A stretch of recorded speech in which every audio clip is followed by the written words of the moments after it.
There you go. Hello everybody, this is Dr. Phil Dries and Robert Huntley. We're here with two homeless guys, but guess what? We haven't given up. We're not freaking failures.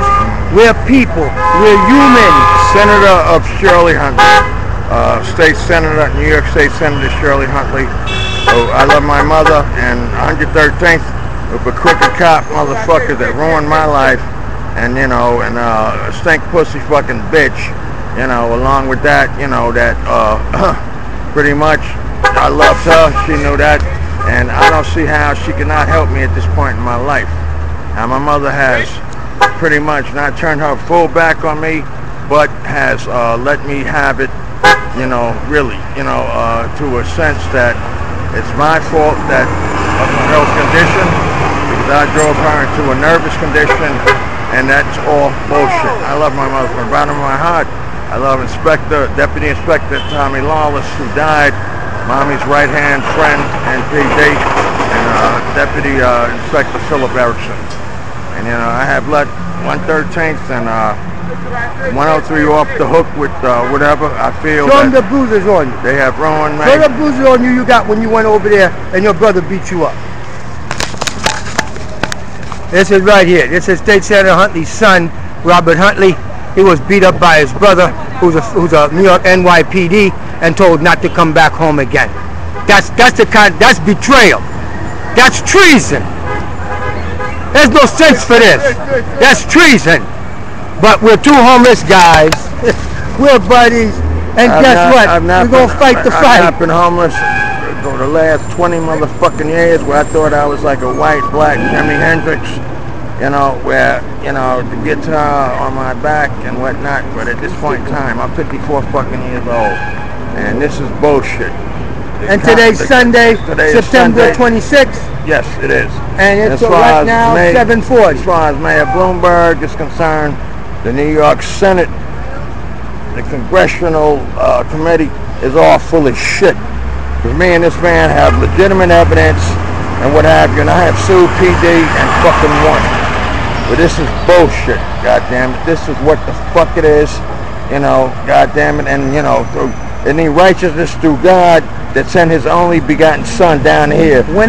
Fuck with his denomination, his abomination of making this motherfucker and then turning his goddamn back on it. It's fucking bullshit. Why the hell did his only son begotten son have to come down here and fuck with this and be tortured by goddamn fucking Jews? Before we run out of time, Robert. Now, when I gave you that fly, you saw your mother's name on it. You called her. Yes, I did. And then when you spoke to her and you asked her, was I the guy that supposedly put the death threat or anything crazy like that? No, you were not. No, Ma denied that. It was not Dr. Philip Dries. It was somebody else. I have nothing to do with anything like that. State police and local 113th cop who held my hand one night. I was going to alcohol withdrawal. Another nice-looking balding cop. Yeah. I talked about like dogs, that precinct. But yeah, they did ruin my fucking life, along with that stink fucking cunt hoe, Chantel Prasad Dubra. And she is full of shit, you know. Now, when you spoke to her, she knew about this case about New York City Housing Authority and all that nonsense with me? She knew about it. She knew about it 100%, but her aides were handling the case, at which point they did not let my mother in on what's happening. And now she's trapped. They intercepted this man's legitimate inter-fucking-mation through aid, you know, like all politicians go. Not all politicians get their mails read and received by aides and do whatever the fuck they want with it. God damn it. And kiss my fucking ass. Brother, we done here, man. I'm going to go ahead and go to my mom's house in Howard Beach, and my mom going to give me some money. I got my bedroll right here. Everybody can see. This is the bedroll. This is what I sleep on. Robert, I swear to God, I got another. I want to bring that up on internet. What? It's on the flyer I gave you. I got another one to give you. Here, take another flyer, but I can show you. We can sleep on the beach. I got another sleeping bag. I help you. Here, it's right here on the internet. Right here on this flyer. Right here, brother. The way you was talking about so good about your mother until I heard her until you and her started talking, that's not nice. Come on, man. The guy needs help. I was a drug and alcohol counselor. Jesus Christ. This guy needs help, folks. What is it? www.youtube.com another W .youtube.com YOUTUBE Phil Joyce 1. I'll write it down. Don't worry, Robert. I'll write it. I got it. Okay. www.phil. What the fuck is with this? No, you protect it. Just cross that off. PHIL DRICE. DRRICE. Okay, go to YouTube and put PHILDRICE. Yeah, right there. Come on, all right, bet. All right, we're done here. Yeah. Personal log out on Sunday. This is a news show. Sup, nation? It's Tuesday. My name's Philip DeFranco, and this is the show where I talk about news that top stuff and things that matter to me today. And just a quick tap update before we get started. Obviously, things look a little bit different, and that is because, we moved. If you want a backstory behind the last year of moves, or you want a tour of the new empty studio, because we're literally, everyone's still moving in. I'm shooting the show now. Link to that vlog that's probably posted now, maybe later today. And I thought it was only proper to start off today's show with a little old school Philly D to see where we came from like 5 years ago. And a little new school Philly D. And also a really big love your faces nation, because everything good in my life is 99% because of you. 1% because of me, because I'm a little bit awesome, but mainly you. Love your faces, guys. But enough of the ooey gooey gumdrop love. Let's jump into the news. And nation, the first thing I want to talk about today are these controversial ads that have come out in Georgia about childhood obesity. Now, the reason they launched in Georgia is, fun fact, Georgia has the second highest rate of childhood obesity in the country. But a lot of Georgians are saying these ads cross the line, and so here's one. Playing video games is what I like to do by myself. I don't have to be around the other kids.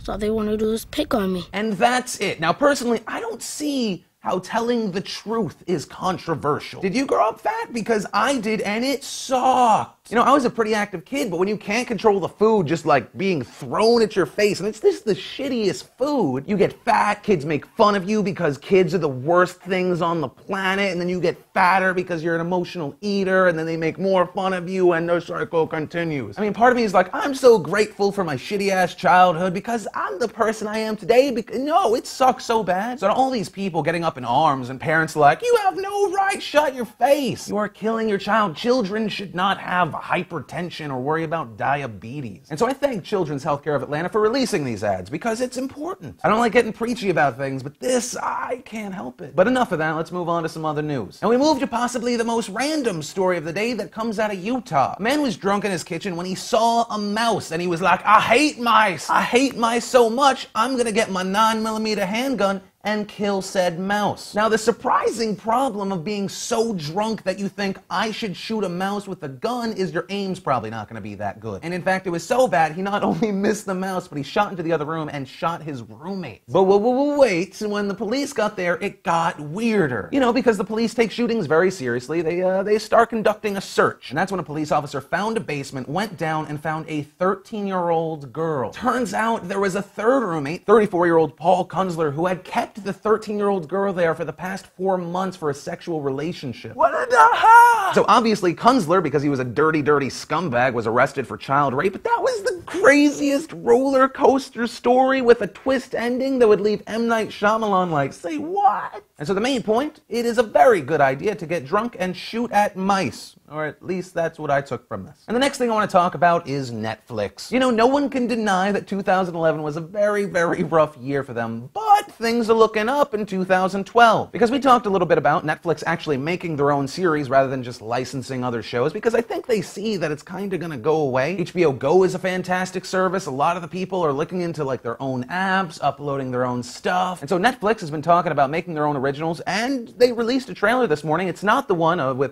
Kevin Spacey and David Fincher. Something I don't think anyone knew about, and it's this new series called Lilyhammer. It stars Stevie Van Zandt, otherwise known as, isn't it that one guy from The Sopranos? No, not that guy, but the other, yeah, that guy. And it actually looks pretty awesome. Here's a clip. What the f are you doing out here by yourself? The new beginnings. The new beginnings.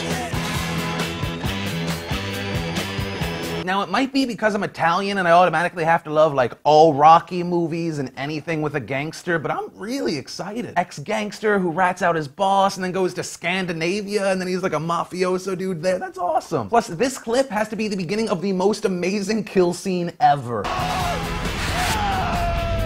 Now, obviously, the big question is, after all the backlash, is this going to be enough to make people go, okay, I love you, Netflix? I don't know, but maybe we will have a better outlook on February 6th when all of this launches. And also, a quick note for complete transparency, Netflix has sponsored me in the past, but this was not a sponsored post. I think it looks cool. And the last thing I want to hit today is another douchebag off cop edition. Because if there's anything years and years of this show has proven to me is that there are a lot of douchebags, but it really, really stings when it's the police. So you remember the rules in the comments down below. Let me know who you think is the douchebag of the day, and here we go, story one. 62-year-old Nick Christie, seen here bound, gagged, and pepper sprayed so much he was dripping, died 2.5 years ago in the custody of sheriff deputies in Lee County, Florida. And just to say he died doesn't do it justice, because the medical examiner said, "We have ruled his death was a homicide because he had been restrained and sprayed with pepper spray by law enforcement officers." So obviously the police that did this got in trouble, fired, lives ruined because they killed someone. No, that's not true. In fact, to this day, 2.5 years later, nothing has happened to these police officers. And even though it was deemed a homicide at the hands of these people, the Lee County State's attorney cleared them of all wrongdoing. And that's actually why it's in the news today. These police officers never face charges, and now it's having to go to civil court because that's all they can do. And I never say this because America's already a sue-happy country. I hope this woman ruins these people. Yes, pepper spray is supposed to be non-lethal, but it's also supposed to be used to incapacitate someone so they can be restrained. Not to be used on a restrained person that's only freaking out because he said he couldn't breathe because of the thing he put over his face. And that is why the Lee County Sheriff's Office is our possible douchebag of the day. And our second story is about two cops in Utica, New York. And that is because there is a video of the two cops during a traffic stop that was leaked and is now spreading on the web, and it's